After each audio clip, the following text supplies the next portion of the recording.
going on? It's Hellfire with MachineMasters.com, and I got a quick little tip that I think you guys might find useful in your engineering and production. Now, we as engineers and producers spend tens of thousands of dollars every year on the highest quality studio equipment we can afford, just in order to get the biggest and best sound that we can achieve with our budget, and get as close to an industry sound as possible, only for our music to be consumed on crappy speakers. And likewise, we spend hundreds and thousands of dollars on big speakers just so we can get a nice, fat, hard-hitting low end in our music, only for our music to be consumed on speakers that can't support those low frequencies. So, what I have here is a quick little tip that's going to show you how to get your kick drum to punch through on those little speakers. So here you can see I have a drum break going.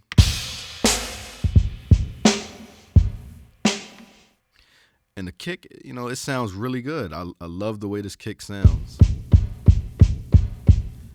But it's all low end. It's gonna sound good in a club or in the studio where you have big speakers, or in a car where you have a nice sound system with a few subwoofers.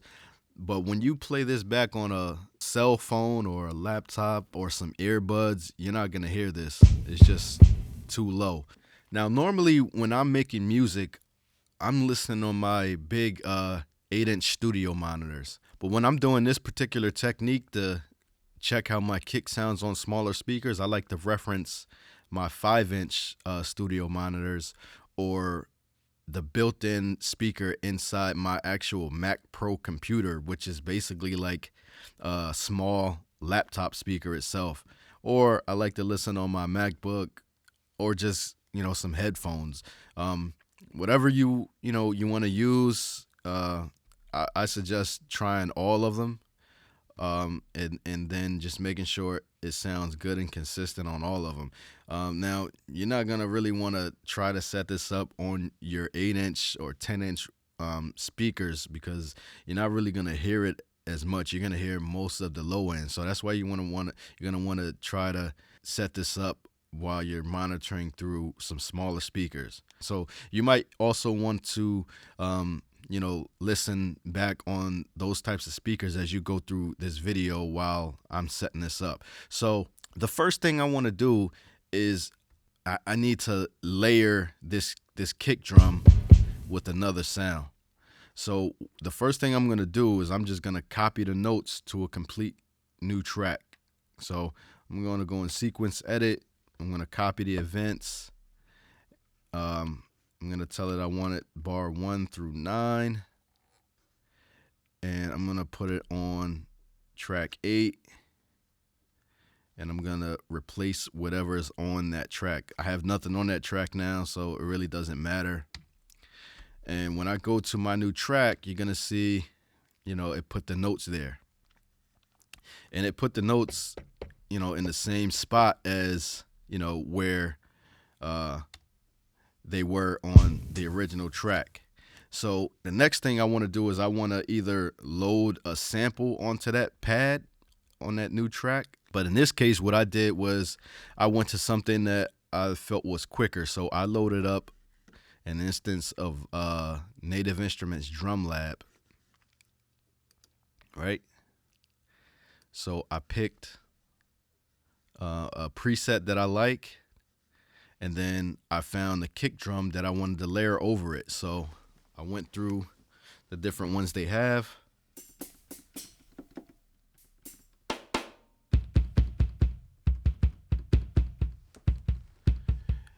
And that's the one I like, and that's the one I want to use. So if I close this out, I can see that when I press the key, it's telling me that the note that I want is on C#3 or C3#.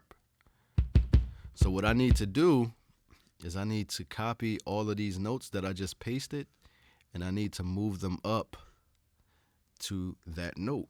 So I'm simply going to transpose these. Actually, it's going to be down right about there. So now when I play the two together, you have this.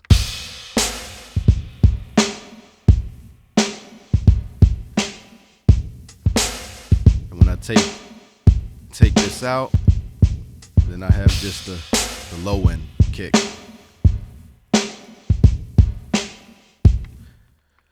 So what I do is I name this as kick punch because that's, what we're trying to do. We're trying to get it to punch through, the mix on the smaller speakers. And this is what it sounds like on its own.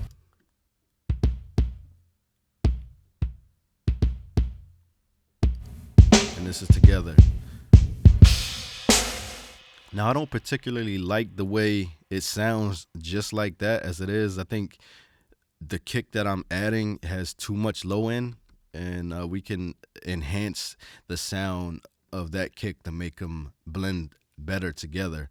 So let's bring this up so you can hear it a little better before I.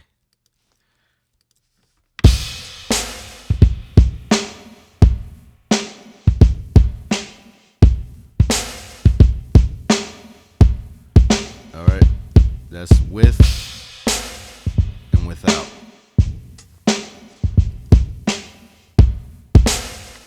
So if you're listening on some smaller speakers now, you can already hear the difference that adds alone. Now, like I said, I don't really like the way that sounds in that particular tone, so I'm going to enhance that kick drum that I've added by using some plugins. So the first thing I did was added a 2-band EQ. And what I did with this was I basically cut out the frequencies that I don't want. So, this is called a parametric EQ. This basically controls the frequency range from all the way from the bass all the way to the high end. All right, so my original kick basically takes care of everything from this frequency and below. So I don't really need this second kick to overlap that frequency. So I'm going to cut that out, and I'll let you hear what it sounds like, with that cut out. And additionally, I don't really need all the high end that it added to punch through to the smaller speakers. I only need you really want just the mid. Maybe you can have a little high, but this is what I like when I tweaked it. So I'll let you hear what this sounds like. So this is without it.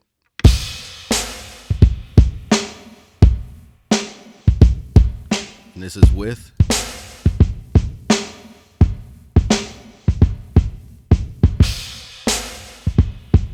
So that's just the first processor. Now, if I take this whole thing out, you can see that it already,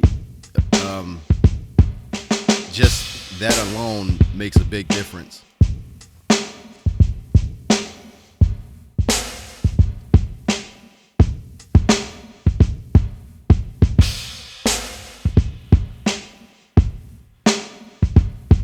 Okay, so the next thing I wanted to do was I felt that the kick had, too much tail on it. Like it extended out too much. You see how it goes too long. I want it to be more of a snap, snap, snap. So what I did was I added a gate, and you'll see what the gate does. Basically, a gate, for those that don't know what a gate is, a gate basically lets sound pass through the speakers once it's past a certain threshold. So in this case, once the audio passes 20 dB, the gate is going to let the audio pass through. And then here I have a closed gate setting. So this basically, once the audio opens the gate, this determines at what threshold level the gate is going to close. So once the audio passes here, it's going to stay, the gate is going to let the audio keep coming through the speakers until it gets back below this threshold here. So the reason you want to do this is basically to add some roundness to the way the sound is being gated. You may not necessarily want it to be cut really sharp.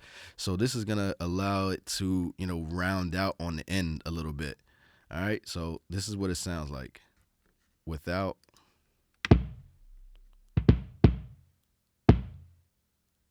and with.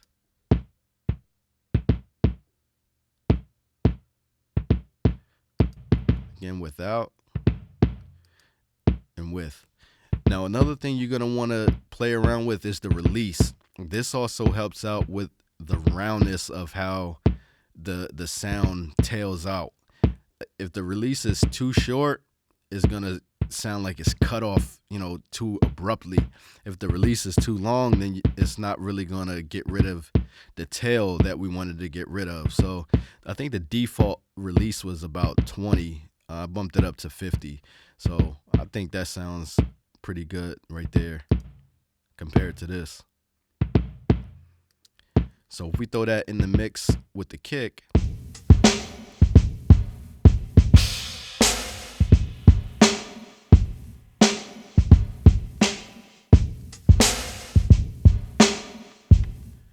see, it sounds a lot better because the original kick already has a bunch of tail on it or reverb or something, whatever is the drum room. So you don't want the other kick to add more of that. It's just too much, and it's going to add mud to your mix. So this is, again, what we have so far.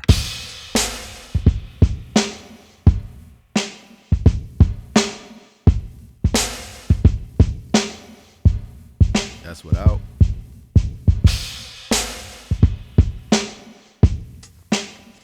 Okay, so the next thing I did was once I had that, I realized that it was something in the mid range that I didn't like. So I basically just cut that out, and I'll let you hear what that sounds like. Just basically, I put a notch somewhere around there. What you do is you're going to sweep through. I'll show you.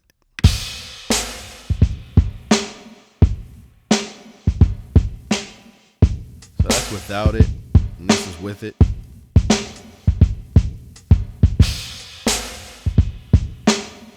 So basically all you do is you find a frequency you don't like, and then you just cut it out.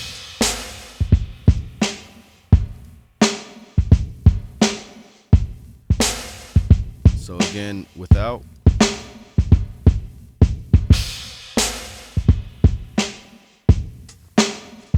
And with.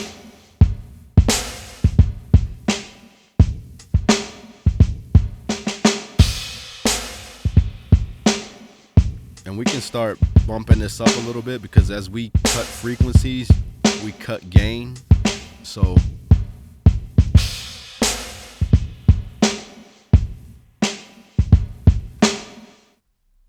all right, so right then and there, I think it's already sounding a lot better as compared to the original.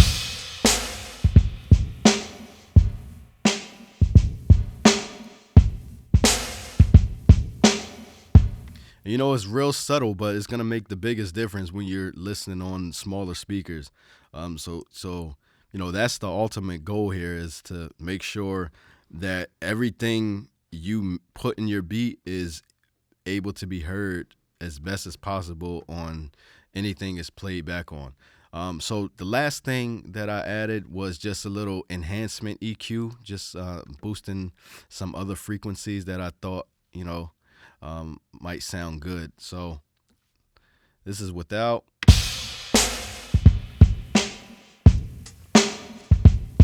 And this is with it.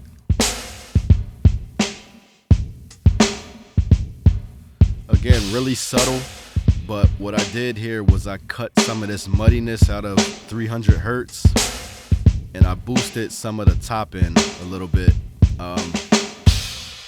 Actually, it was some of the top end that I actually chopped out of here, but I wanted to overlap those frequencies and bring it up a little bit. So I used this to do that.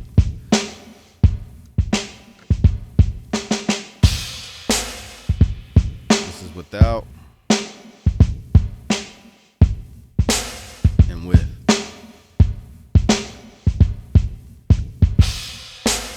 So to get a better understanding of exactly what this is doing, you can go ahead and solo it, and we can.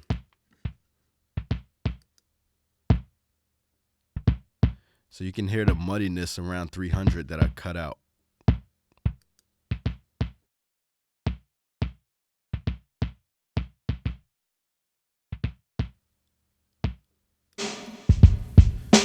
So that's basically all the processing that I did to get that sound, and then basically all I did was blended it to taste.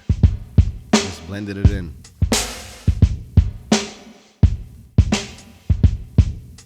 So it's not like I said, it's something real subtle and real simple, but it can be really effective in the end result when your stuff is being played back while people are on a run, listening on their cell phone speaker or earbuds, like I said, or even on their laptop. It's gonna make the biggest difference. Your kick drum is not just gonna disappear. So I hope you guys found this useful. Leave a comment if you got any questions. Leave them. Subscribe. I'll try to answer questions, as they come in, and I have time. And check me out on the next one.